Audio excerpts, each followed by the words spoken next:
तो कैसे बच्चे आप सब, उम्मीद करते अच्छे होंगे, स्वस्थ होंगे, मस्त होंगे, अपनी पढ़ाई में व्यस्त होंगे। आज हमारी हो गई है 3rd ऑफ फेब और अब आपके पेपर स्टार्ट होने में महज बाकी हैं कितने, 17 दिन हम लोग मान लें, क्योंकि आपका फर्स्ट पेपर हिंदी का 21 ऑफ फेब को है और मैथ का है जो उधर, मैथ का हमारा किधर है 11 ऑफ मार्च में। ठीक है, तो बच्चा स्टार्ट करते हैं। जो एमसीक्यूज की सीरीज हमारी चल रही थी उसी में हम लोग आज नया चैप्टर लेके आए, पेयर ऑफ लीनियर इक्वेशन। ठीक है, और इसको हम लोग देखेंगे कि इसके क्वेश्चन कैसे हम लोग जल्दी कर लें। ठीक है, तो चलिए स्टार्ट करते हैं बिना टाइम गवाएं। फर्स्ट क्वेश्चन क्या बोल रहा है, the value of x and y in 2x plus 3y equal to 2 and x minus 2y equal to 8 are. अब इसमें आपसे x एंड y की वैल्यू पूछा है। तो बच्चा इस क्वेश्चन को करने से पहले, बताने से पहले, मैं ये जो बच्चे बैठे हैं ऑफलाइन वाले, मैं इनमें से एक को बुलाऊंगा और आपको दिखाऊंगा कि ये कैसे सॉल्व करते हैं। ठीक है, फिर मैं इस क्वेश्चन को बताऊंगा। तो एक लोग उठ के आ जाओ, मनु में तुम आ जाओ, सॉल्व करके दिखाओ।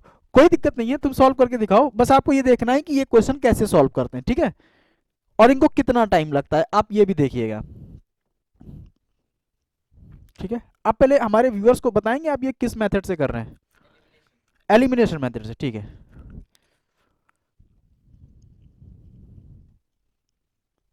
ओ अब आपके पास भी शक्ति आ गई है कि उसी पे मिटा के कर दें क्वेश्चन है।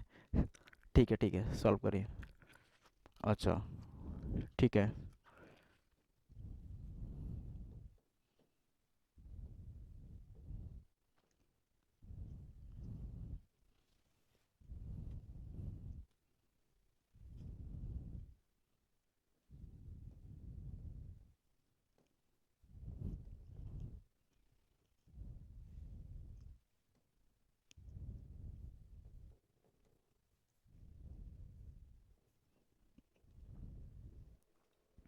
ठीक है, मतलब इनकी जो वैल्यू आई है अकॉर्डिंग टू हिम, इनका जो ऑप्शन आ रहा है y की वैल्यू -2 और x की वैल्यू 4 आ रहा है, राइट। ठीक है, अब बैठ भी जाओ। ठीक है, ठीक है। अच्छा मुझे देखो, इनको ना कितनी देर लगा, मेरे को लग रहा है कि इनको कम से कम 1-1.5 मिनट लगा होगा। ठीक है, ठीक है। अब मैं आपको बताता हूं कि ये क्वेश्चन आपको अगर एमसीक्यू बेस्ड आ जाए, क्योंकि हम लोग ये सीरीज किसकी लेके चल रहे हैं, एमसीक्यू की, और एमसीक्यू में क्या पढ़ रहे हैं कि कैसे क्वेश्चन को हम लोग जल्दी सॉल्व करें, ना कि क्वेश्चन को सॉल्व करें। ठीक है, अगर यही क्वेश्चन आपका डिस्क्रिप्टिव में आया, मतलब दो मार्क्स में आया, एमसीक्यू में नहीं आया, तब आप ये जो इन्होंने भैया ने किया अभी एलिमिनेशन मेथड से, इसको आपको सॉल्व करना ही रहेगा ऐसे। बट अगर ये एमसीक्यू में आएगा तब आप लोग कैसे सॉल्व करोगे, तब के लिए देखो कुछ नहीं करना, आपको केवल और केवल ऑप्शन से वैल्यू उठा के सेटिस्फाई करानी है। ठीक है, बहुत ही आसान है। अब मेरे को बताओ बच्चा, अगर मैं पहली इक्वेशन उठाऊं, क्या है 2x plus 3y equal to 2। अच्छा, इस इक्वेशन को देख के, इस इक्वेशन में क्या ऐसा कुछ लग रहा है कि अगर x और y की दोनों की वैल्यू क्या पॉजिटिव हो सकती है, कभी नहीं, क्योंकि अगर पॉजिटिव होगी तो क्या ये दोनों कभी जुड़ के कभी 2 आ सकता है, नहीं आ सकता है। दैट्स वाई हमारा डी ऑप्शन तो पहले कट गया, कोई डाउट नहीं। अच्छा, क्या दोनों वैल्यू नेगेटिव आ सकती है, नहीं आ सकती, क्योंकि अगर नेगेटिव आई दोनों तब भी वो ऐड होके साइन माइनस का लगेगा, तो दोनों नेगेटिव भी नहीं हो सकती, बी ऑप्शन भी कट गया। ठीक है, अब हो सकता है कि मुझे बताने में आपको टाइम लग रहा हो, बट जब आप इस क्वेश्चन को खुद से सॉल्व करेंगे तब आप महज इस क्वेश्चन को 4 से 5 सेकंड में उड़ा देंगे। ठीक है, तो अब देखो, अब क्या करना है, अब इन दोनों में से हमारा ऑप्शन है। ठीक है, हम लोग कोई ऑप्शन भी उठाते हैं, मान के चलो मैं इसकी वैल्यू -4 रख रहा हूं, क्योंकि पहली वैल्यू -4, दूसरी 2 दी है, तो -4 रखेंगे तो -8 और दूसरी 2 6। अब देखिए इससे क्या जा रहा है, हमारा आंसर क्या जा रहा है, -2 आ जा रहा है, बट क्या हमारा -2 आना है, नहीं आना है ना, तो ये भी ऑप्शन खत्म, हमारा ऑप्शन क्या हो गया, ऑप्शन नंबर सी। ठीक है, अब काफी बच्चे बोल रहे होंगे सर इसका तो आंसर भैया ने निकाल ही दिया था, तो इसका हो सकता है ऐसे ही हो गया हो, तो हम लोग दूसरा भी चेक कर लेते हैं कि दूसरा इससे हो रहा है कि नहीं हो रहा है। ये क्वेश्चन गिवन है, इस इक्वेशन को हम लोग थोड़ा लिख लेते हैं ऐसे, 2x plus Y equal to -1। ठीक है, दूसरी इक्वेशन भी लिख लेते हैं, 2x minus 3y equal to -8। ठीक है, अब क्या करते हैं, अब इसमें से वैल्यू रख के चेक करते हैं। अच्छा बताओ, क्या दोनों वैल्यू पॉजिटिव रहेंगी तो क्या आंसर नेगेटिव आ सकता है, नेवर। तो ये दोनों कट गया, ये भी दोनों पॉजिटिव है, ये भी कट गया, ये भी दोनों पॉजिटिव है, ये भी कट गया, हमारा एक तो नेगेटिव में होना ही चाहिए। ठीक है, अब इसमें आप कोइंसिडेंटली बोल सकते हैं कि एक ही ऑप्शन ऐसा दिया है जिसमें एक नेगेटिव है। ठीक है, तो आप रख के चेक भी कर सकते हैं, वैसे तो हमारा ऑप्शन नंबर बी हो जाएगा, आप इसको करके आगे बढ़ सकते हैं, बट हम लोग इसको करके चेक भी कर लेते हैं। अगर आपने x की जगह -11/8 रखा और प्लस y की जगह 7/4 रखा तो -1 आना चाहिए। देखिए ये क्या हो गया, 4 हो गया, एलसीएम 4 आएगा, -11 + 7 कितना आ जाएगा, -4 आएगा, और नीचे 4 आ गया, -1 आ रहा है। बट क्या यहीं पे इतने पे ही आप आंसर मारोगे?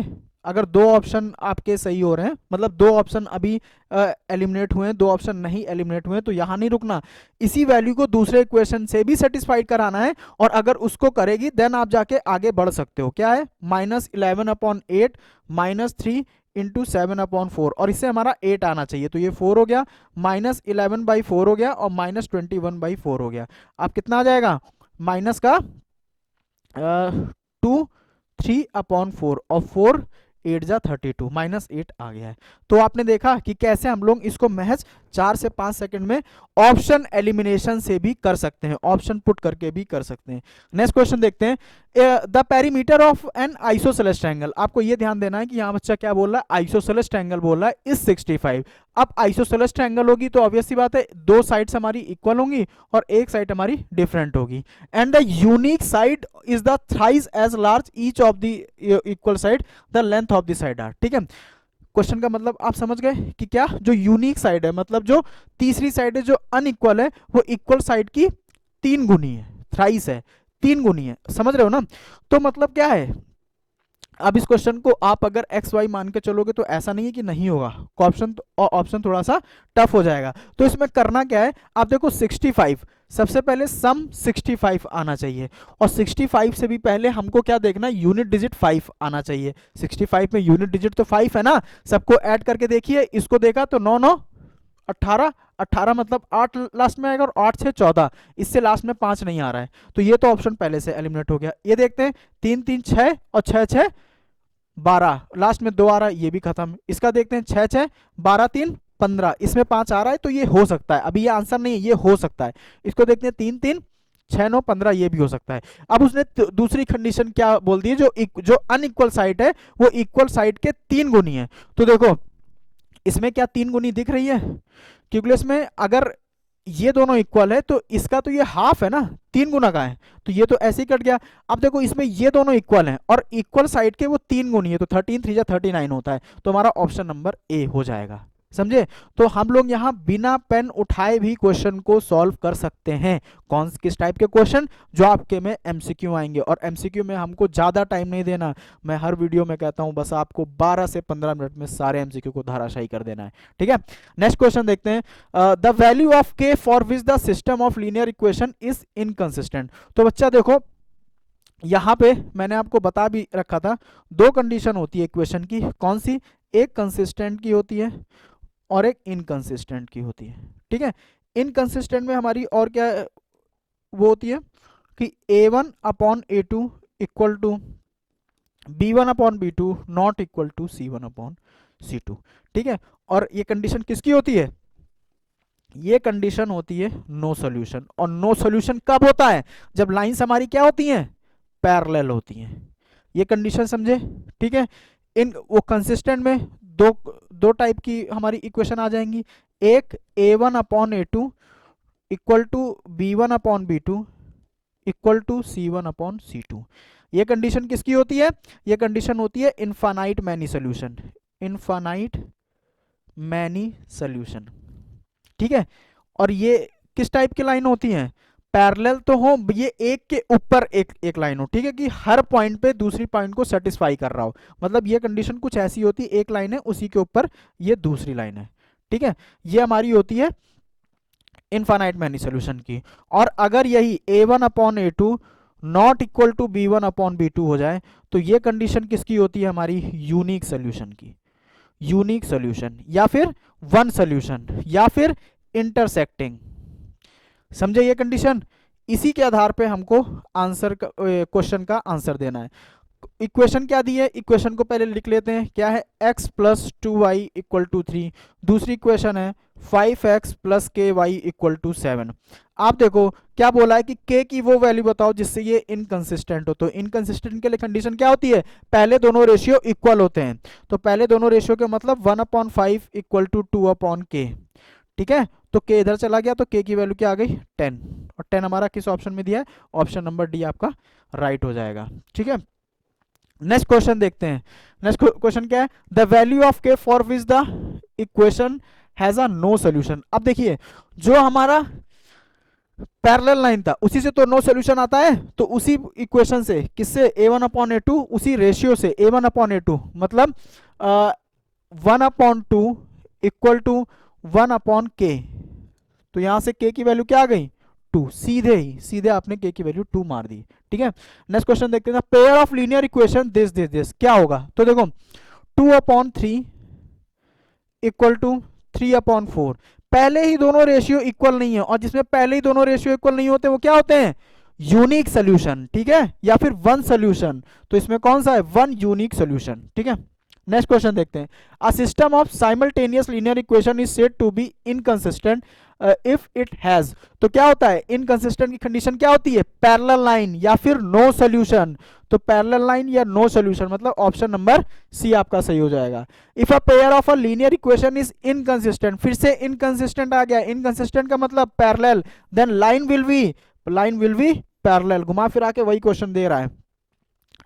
The system of equation this has, अब देखिए इसका वो बताना है। तो देखिए 3/6 इक्वल टू 1/2।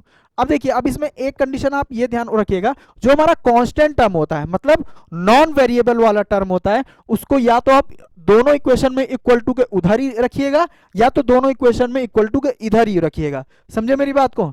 ठीक है, दोनों इक्वेशन पे, तो इसमें दोनों इक्वेशन के हमारे लेफ्ट हैंड साइड ही है, तो हम लोग इसको ऐसे ही सॉल्व कर लेंगे। ये क्या हो जाएगा -4/-z। और आप क्या देखेंगे, तीनों ही रेशियो क्या है, कांस्टेंट है, एक के इक्वल है, और ये सभी बराबर है। आप इसको देखेंगे तो 1/2, इसको देखेंगे तो 1/2। और जब तीनों इक्वल होते हैं तो ये किसी कंडीशन होती है, infinite many solution. Infinite many solution, infinite many solution कौन सा ऑप्शन है आपका, ऑप्शन नंबर डी है। ठीक है, the value of k for which the system of equation this has a no solution. अब नो सॉल्यूशन के लिए का कंडीशन होती है इनकंसिस्टेंट, मतलब a1/a2 equal to b1/b2 not equal to c1/c2। तो क्या हो जाएगा 3/6 इक्वल टू -k/-10। सॉल्व कर लेते हैं 1/2 और ये आ जाएगा 5, तो k की वैल्यू क्या आ गई 5 आ गई। ठीक है, अब बच्चा देखो इसमें ये भी आपसे पूछ सकता था कि k की किस वैल्यू के लिए ये सही नहीं है। ठीक है, ये भी पूछ सकता था। तो उस कंडीशन में हम लोग क्या चीज करते हैं, आपको ये पता है कि क्या a1/a2 equal to b1/b2 not equal to c1/c2 होता है। तो हम लोग इसमें ये दोनों कंडीशन उठाते हैं, क्योंकि इसी में k दिया है। तो क्या होता है -k/-10 नॉट इक्वल टू -20/40। तो ये क्या हो जाता है, ये खत्म, और ये 20 बन जा 22 जा। ठीक है, और 2 5 जा, 5 उधर जाता, तो k नॉट इक्वल टू -5। ठीक है, तो k नॉट इक्वल टू -5 के लिए भी ये कंडीशन क्या थी, नो सोल्यूशन थी। ठीक है, तो आपको ये भी देखना है कि ऑप्शन में हमारा कौन सा ऑप्शन गिवन है, उसके अकॉर्डिंग को क्वेश्चन को सॉल्व करना है।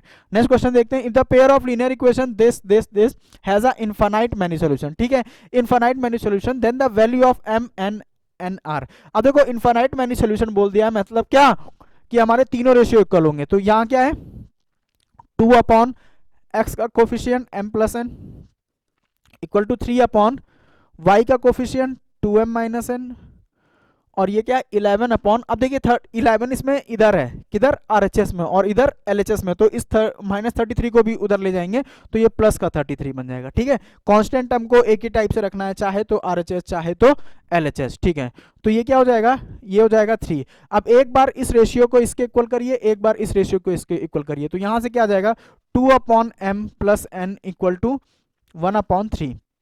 यहां से क्या आ जाएगा m+n इक्वल टू 6। एक इक्वेशन ये आ गई। दूसरी इक्वेशन क्या आ जाएगी 3/2m-n इक्वल टू 1/3, मतलब 2m-n। अब बच्चा देखो यहाँ पे क्या होगा, या तो आप इक्वेशन को साइमल्टेनियस सॉल्व कर लो, ज्यादा बड़ी इक्वेशन नहीं है, या तो ऑप्शन से उठा के रख लो। तो देखो m और n की क्या वैल्यू हो, 1 और 2 मिला के कभी 6 नहीं आ सकता है, ये दोनों मिला के 6 नहीं आ सकता है, ये दोनों मिला के 6 नहीं आ सकता है। 6 किससे आ सकता है, केवल 5 और 1 को प्लस करने से 6 आ सकता है। तो फर्स्ट इक्वेशन को तो सेटिस्फाई कर रहा है। सेकंड को देख लेते हैं, यहां क्या रखेंगे, यहां आ जाएगा 10 माइनस 1 9, मतलब हमारी दोनों इक्वेशन को कौन सेटिस्फाई कर रहा है, ऑप्शन नंबर ए। तो आपको option elimination for the MCQ सीख के जाना ही है बच्चा, ये आप मान के चलो, ये मस्ट है, और ये आपके अभी नहीं, क्लास 12th में and after the class 12th जब आप कंपटीशन में आप बैठोगे तो वहां भी आपको ये बहुत ही हेल्प करेगा। नेक्स्ट क्वेश्चन देखते हैं, the sum of the digit of 2 digit number, मतलब 2 डिजिट नंबर, मतलब x प्लस वाई का सम दिया है 9 दिया है। If 27 is added to that digit the number get reversed. बहुत ही आसान क्वेश्चन, और ऐसे क्वेश्चन को अगर एमसीक्यू में आए तो ऑप्शन से ही करना है, आपको क्वेश्चन नहीं बनानी है, ठीक है। आप देखो किन दो डिजिट का सम, सबका 9 दिया, इसका 9 है, इसका 9 है, इसका 9 है, इसका 9, ठीक है। पहली कंडीशन को तो सारी क्वेश्चन, सारे ऑप्शन हमारे फॉलो कर रहे हैं। दूसरा क्या बोल रहा है, अगर 27 जोड़ दे तो डिजिट रिवर्स हो जाएंगे, ठीक है। मतलब अगर 63 है तो 36 हो जाएंगे। क्या हम इसको जोड़ेंगे तो ये 36 कभी बन सकता है, नहीं बन सकता है। इसको जोड़ेंगे तो 27 कभी बन सकता है, जोड़ने पे तो चीजें बढ़ती है ना, घटेंगी कहाँ।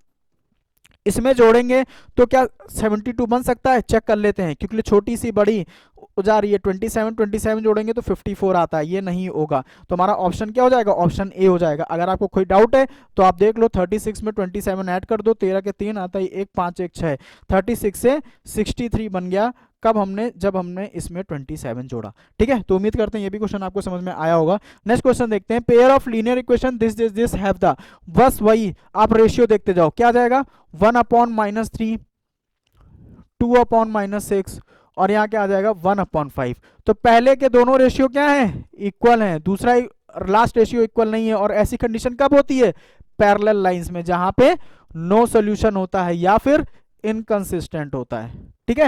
ये तीनों चीजें आप लोग ध्यान रखो। इसमें खैर नो सॉल्यूशन ही दिया है, तो आपका ऑप्शन नंबर डी हो जाएगा। नेक्स्ट देखते हैं, if a pair of linear equation is consistent then the lines. अब देखिए कंसिस्टेंट की बोल दी, तो कंसिस्टेंट में दो हमारे वो होते थे क्या, एक तो यूनिक सॉल्यूशन वाला होता था, और एक क्या होता था, इनफाइनाइट मैनी सॉल्यूशन। और ये दोनों कंडीशन किसकी होती थी, कंसिस्टेंट की, ठीक है। तो देख लेते हैं ऑप्शन, पैरेलल नहीं होगा, ऑलवेज कोइंसिडेंट नहीं होगा, इंटरसेक्टिंग एंड कोइंसिडेंट ये हो सकता है, ऑलवेज इंटरसेक्टिंग ये भी नहीं होगा। हमारा ऑप्शन नंबर सी सही हो जाएगा कि इंटरसेक्टिंग कोइंसिडेंट दोनों हमारा हो सकता है, ठीक है। ठीक है, तो ये हमारे पेयर ऑफ लीनियर इक्वेशन के कुछ क्वेश्चन है एमसीक्यू के फॉर्म में, जो कि आपके पूरे चैप्टर को समराइज करते हैं, ठीक है। बट जैसे कि मैं हर वीडियो में कहता हूं, इतने ही क्वेश्चन इनफ नहीं है आपको पेपर में जाने के लिए, आपको उसके लिए और बेहतरीन क्वेश्चन की जरूरत है। आप बच्चा एमसीक्यू करो, सैंपल पेपर करो, जहां से जो मिल जाए, जो भी बुक मिल जाए, बस आपको ध्यान देना है, ज्यादा पुराना ना हो, और हम लोगों को एटलीस्ट 10 ईयर्स का पीवाईक्यू लगा के ही जाना है, ठीक है। तो आज का साथ यहीं पे, मिलते हैं नेक्स्ट वीडियो में, तब तक के लिए जय हिंद।